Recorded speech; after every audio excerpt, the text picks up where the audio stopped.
This refrigerator started to collect water on the bottom of the fridge underneath the crispers.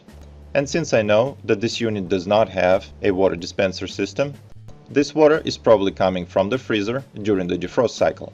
And soon it will overfill and spill on the kitchen floor if I don't fix it now.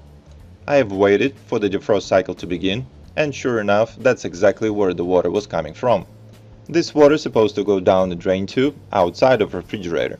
But the drain tube is probably clogged up and the water backs into the fridge section.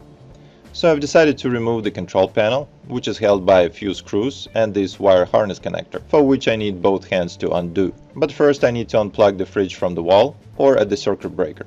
With the control panel out of the fridge, I can clearly see where the water is supposed to drip into and come out.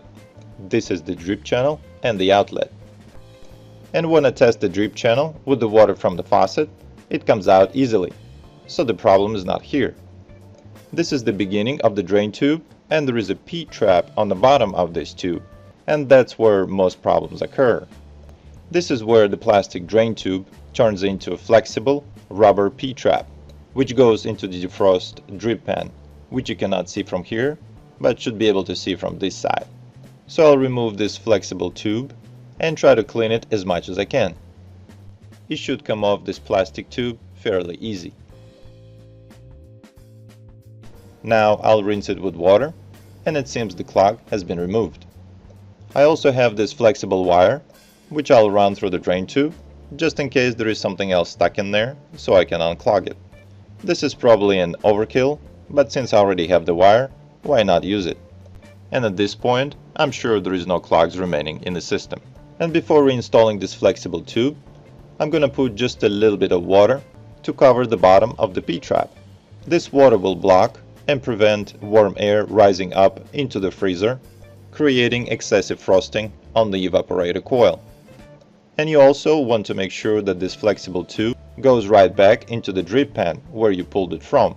Otherwise, all that defrost water will end up on your floor, which you're trying to prevent in the first place. So after doing all this cleaning and unclogging, on the very next defrost cycle, the water was still flowing inside the fridge. So I decided to get this inspection mirror to see what exactly is going on there. And at this point I feel like I did everything wrong and eventually decided to read the instructions on how to do it correctly.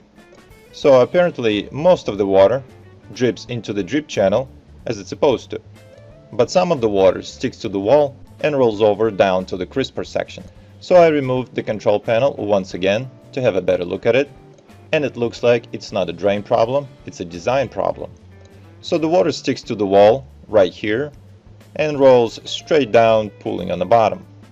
So I found this old plastic badge and decided to wedge it in between the defrost chute and the interior wall of the fridge.